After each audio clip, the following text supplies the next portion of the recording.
वाराणसी के पास एक छोटा सा गांव, जहां मजाक मजाक में लगी एक शर्त एक कभी न खत्म होने वाले दुस्वप्न की वजह बन गई।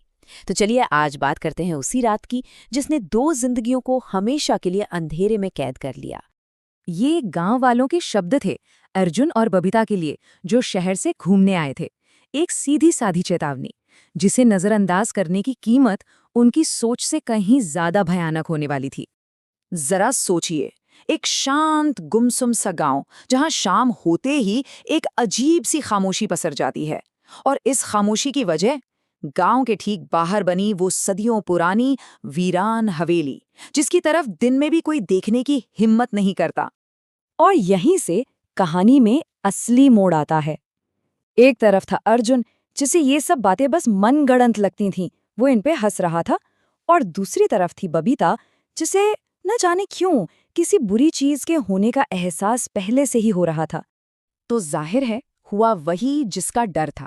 अर्जुन ने गांव वालों की हर बात को हवा में उड़ा दिया और बबीता को लगभग खींचते हुए उसी हवेली की तरफ निकल पड़ा, एक ऐसे सफर पर जिसका अंत सिर्फ अंधेरे में लिखा था। वक्त था रात के ठीक 11 बजे का। जैसे ही वो दोनों हवेली के मेन गेट के पास पहुंचे, अचानक गर्मी की रात में हवा बर्फीली हो गई। और फिर जो हुआ वो और भी अजीब था। हवेली का वो भारी भरकम लकड़ी का दरवाजा अपने आप धीरे धीरे खुलने लगा। और बस एक आवाज, वो आवाज जो दरवाजे के खुलने की थी, क्री। ऐसी आवाज जैसे वो हवेली उन्हें दावत नहीं दे रही थी, बल्कि अपने जाल में फंसा रही थी। और अंदर का मंजर तो और भी ज्यादा परेशान करने वाला था। दीवारों पर हर तरफ अजीब से निशान बने हुए थे, बिल्कुल वैसे जैसे किसी ने तड़पते हुए अपने नाखूनों से पत्थर को खरोचने की कोशिश की हो। और तभी उन्हें सुनाई दी एक आवाज ऊपर की मंजिल से, ठक। इससे पहले कि वो कुछ समझ पाते, फिर से वही आवाज, ठक, जैसे कोई जानबूझकर धीरे धीरे उनकी तरफ बढ़ रहा हो। और फिर तीसरी बार, थक। अब ये साफ था कि वो दोनों उस हवेली में अकेले तो बिल्कुल नहीं थे। अर्जुन ने हिम्मत जुटाकर टॉर्च ऊपर की, कुछ नहीं था, खाली।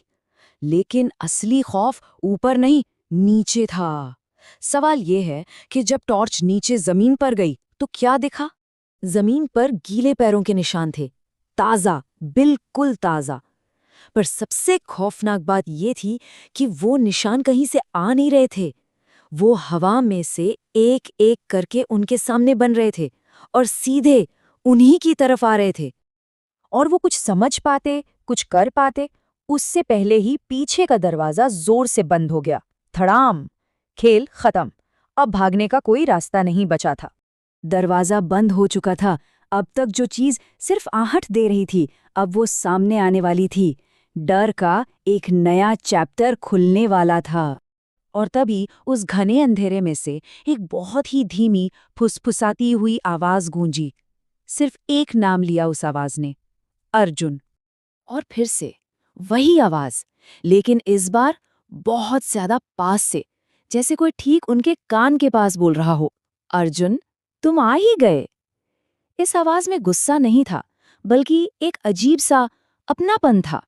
जब अर्जुन ने कांपते हाथों से टॉर्च उस आवाज की तरफ की ना, तो जो सामने दिखा, उसे देखकर किसी की भी रूह कांप जाए।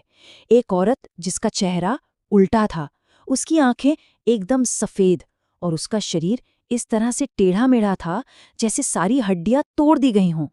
और उस भयानक से चेहरे ने सीधे अर्जुन को देखकर कहा, मैं तुम्हारा इंतजार कर रही थी। मतलब ये कोई रैंडम एनकाउंटर नहीं था, ये सब अर्जुन के लिए ही हो रहा था। और बस इतना कहकर खड़खड़ की आवाज के साथ उस चीज की गर्दन पूरी की पूरी 360 डिग्री घूम गई और वो मुस्कुराने लगी। बस उसी पल ये तय हो गया कि ये कोई इंसान या इंसान की आत्मा तो नहीं है। और पता है, बस उसी पल अर्जुन के दिमाग में बरसों पुरानी भूली बिसरी यादें ताज़ा हो गईं। उसे याद आया कि वो बचपन में एक बार यहाँ आया था। खेल खेल में उसने एक बंद दरवाज़ा खोला था और उस दरवाजे को खोलकर उसने अनजाने में इस चीज़ को आज़ाद कर दिया था। वो यहाँ का शिकार नहीं था, अरे इस सारी कहानी की वजह ही वो खुद था। उस रात के बाद की सुबह गांव के लिए एक कभी ना भूलने वाला खौफ लेकर आई। अगली सुबह जब गांव के लोग हिम्मत करके हवेली पहुंचे तो बबीता तो कहीं नहीं थी, पर हाँ, हवेली की एक दीवार पर ताजे खून से लिखा था, अर्जुन वापस आ गया और अब वो कभी नहीं जाएगा। कहते हैं आज भी उस वीरान हवेली से रात में 2 आवाजें आती हैं, एक तो उसी औरत की और दूसरी अर्जुन की, जो हर आने जाने वाले को अंदर बुलाता है, अंदर आओ, मैं इंतजार कर रहा हूँ।